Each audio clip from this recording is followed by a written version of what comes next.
விதி டைரிஸ்.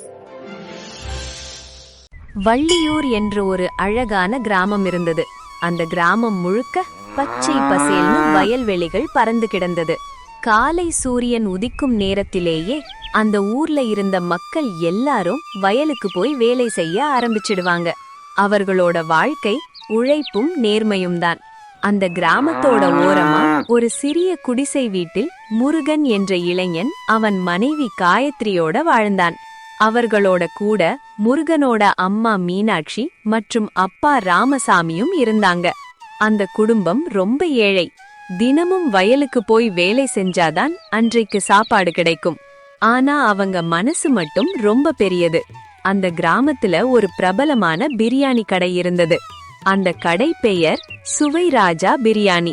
அந்த கடை ரொம்ப பழையது, ஆனா அதன் சுவை ரொம்ப பிரபலமாயிருந்தது. அந்த கடையில சமைக்கிற பிரியாணியோட வாசனை மட்டும் போதும், தூரத்துல இருந்தே மக்கள் அந்த கடையை கண்டுபிடித்து விடுவாங்க. சூடான அரிசி, சிவந்த மசாலா, மேல சிக்கன் துண்டுகள், அதுல கலந்த பட்டை, கிராம்பு, ஏலக்காய் வாசனை முழு ஊரையும் கவர்ந்துவிடும்.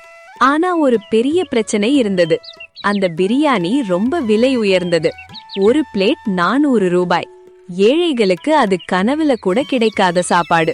ஒரு நாள் மாலை முருகனும் காயத்ரியும் வயல் வேலை முடிச்சிட்டு வீட்டுக்கு நடந்து வந்தாங்க. அப்ப அந்த பிரியாணி கடை பக்கம் வந்தப்போ சூடான மசாலா வாசனை காத்துல பரவிச்சு வந்தது. அந்த வாசனை காயத்ரியின் மூக்கை தொட்டது. அவள் திடீர்னு நின்று அந்த கடையை பார்த்தாள். அவளோட கண்களில் ஒரு ஆசை தெரிந்தது. அவள் மெதுவா சொன்னாள், முருகா, எனக்கு சிக்கன் பிரியாணினா ரொம்ப பிடிக்கும். முருகன் சிரிச்சான். அப்படியா? நீ இதுவரைக்கும் இத பத்தி சொல்லவே இல்லையே. அது ரொம்ப விலை அதிகம் இல்லையா? அதெல்லாம் பரவாயில்ல, இன்னைக்கு உன்னோட ஆசை நிறைவேறணும். காயத்ரி சிரித்து அலையசைத்தாள். முருகன் தைரியமா அந்த கடைக்குள்ள போனான். அங்க பெரிய கூட்டம். பணக்காரங்களெல்லாம் சிரிச்சுக்கிட்டு பிரியாணி சாப்பிட்டுக்கிட்டு இருந்தாங்க. முருகன் கடைக்காரரிடம் கேட்டான், அண்ணா, ஒரு பிளேட் சிக்கன் பிரியாணி எவ்வளவு? அரை பிளேட் 250 ரூபாய், முழு பிளேட் 400 ரூபாய். முருகன் அதை கேட்டதும் அதிர்ச்சியடைந்தான். அவனிடம் இருந்த பணம் போதாதது.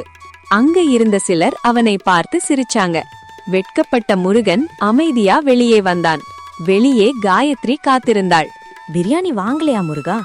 கூட்டம் அதிகமா இருந்தது, எல்லாமே முடிஞ்சு போச்சு காயத்ரி என்று சொன்னான் முருகன். காயத்ரி மெதுவா சிரித்தாள். பரவாயில்ல முருகா, இதுல என்ன இருக்கு? எனக்கு இப்போ பிரியாணி சாப்பிட வேணாம், வா வீட்டுக்கு போலாம். அந்த இரவு முருகனுக்கு தூக்கம் வரவில்லை. ஏன் ஒரு ஏழைக்கு பிரியாணி சாப்பிட முடியாதா என்று அவன் யோசிச்சான். அடுத்த நாள் வயலில் வேலை முடிச்சு மரநிழலில் ஓய்வெடுத்துக்கிட்டு இருந்தான். அப்போ ஒரு வயதான தாத்தா அந்த வந்தார். அவரை அந்த கிராமத்துல எல்லாரும் சாமி தாத்தா என்று அழைப்பாங்க. முருகா, சாப்பிட்டாயா?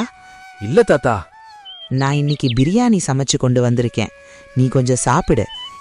முருகன் ஒரு வாய் எடுத்து சாப்பிட்டான். அந்த வாசனை, அந்த மசாலா, அந்த அரிசி தனித்தனியா இருந்த சுவை அவனை அதிர்ச்சி அடைய வைத்தது. தாத்தா, இது ரொம்ப சூப்பரா இருக்கு. தாத்தா சிரிச்சார். இது ஏழைகளின் பிரியாணி. இதுல நான் வீட்டிலே அரைச்ச மசாலா பயன்படுத்துவேன்.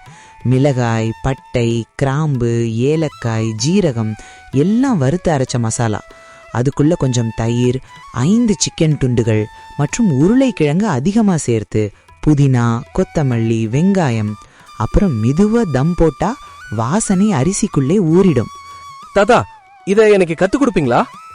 ஏன் இல்ல, நல்ல மனசுக்காக சமைக்கிறவன் ஒரு நாள் பிரியவனாகி விடுவான். அந்த நாள் முழுக்க தாத்தா முருகனுக்கு பிரியாணி செய்ய கற்றுக் கொடுத்தார். அன்று இரவு முருகன் தன்னோட வீட்டுல தாத்தா சொன்ன மாதிரி சரியான அளவுல மசாலா அரைச்சு பிரியாணி செய்ய ஆரம்பிச்சான். காயத்ரி அந்த பிரியாணி வாசனைய பார்த்து சொன்னா, அடடா, பிரியாணி உண்மையாவே சூப்பரா இருக்கும் போலங்க. இனிமே உங்க பிரியாணி தான் ஊர்ல ஃபேமஸா இருக்க போகுது. அடுத்த நாள் முருகன் ஒரு சின்ன வண்டியில் பிரியாணி செய்து கொண்டு சந்தைக்கு வந்தான். அவன் சத்தமா கூப்பிட்டான், வாங்கம்மா வாங்க, சூடான சிக்கன் பிரியாணி வெறும் 20 ரூபாய் தான்.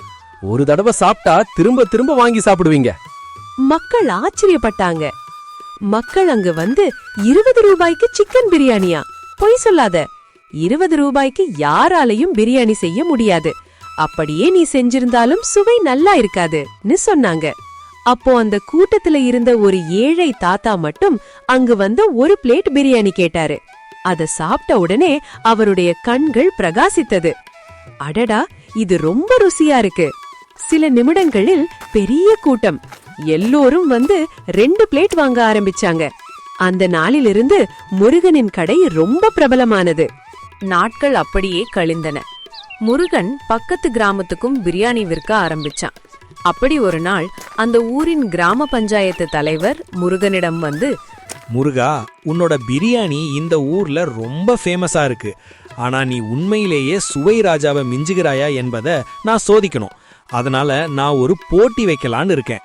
நாளை சுவை ராஜா பிரியாணி கடையும் முருகனின் பிரியாணி கடைக்கும் போட்டி. ஊர் மக்கள் அனைவரும் சுவைத்து பார்த்து முடிவு செய்வார்கள் என்று சொன்னார். அதற்கு முருகன் சம்மதித்தான். அடுத்த நாள் பெரிய கூட்டம் கூடியது. சுவைராஜா பிரியாணி கடை விலை உயர்ந்த பிரியாணி வைத்திருந்தது. முருகன் தனது 20 ரூபாய் பிரியாணியை வைத்திருந்தான். மக்கள் இரண்டையும் சுவைத்தார்கள். அப்போ அந்த கூட்டத்துல இருந்த ஒரு பாட்டி சொன்னாங்க, சுவை ராஜா பிரியாணி சுவை நல்லா இருக்கு. ஆனா முருகனோட பிரியாணி அன்பு, மக்களுக்கு ஏற்ற மாதிரியான விலை மலிவு, அதற்கேற்ற சுவை மற்றும் அந்த பிரியாணியை சாப்பிட்டா மனசு நிறைவா இருக்கு. போட்டி முடிவில் மக்கள் முருகனின் பிரியாணியை தேர்வு செய்தார்கள். அந்த நாளிலிருந்து முருகனின் பிரியாணி ஊருக்கு மட்டுமில்லாமல் அருகிலுள்ள கிராமங்களுக்கும் பிரபலமானது. சுவைராஜா கடைக்காரர் கூட முருகனுடன் சேர்ந்து ஏழைகளுக்காக பிரியாணி செய்ய ஆரம்பித்தார். உண்மையான சுவை பணத்துல இல்ல, அது அன்பு கலந்த மனசுல தான் இருக்கும். யாருக்கெல்லாம் சிக்கன் பிரியாணி பிடிக்கும்னு காமெண்ட்ல சொல்லுங்க. அப்புறம் இந்த வீடியோ உங்களுக்கு பிடிச்சிருந்தா மறக்காம லைக் பண்ணி விடி டைரிஸ் சேனலை சப்ஸ்கிரைப் பண்ணுங்க. பாய்.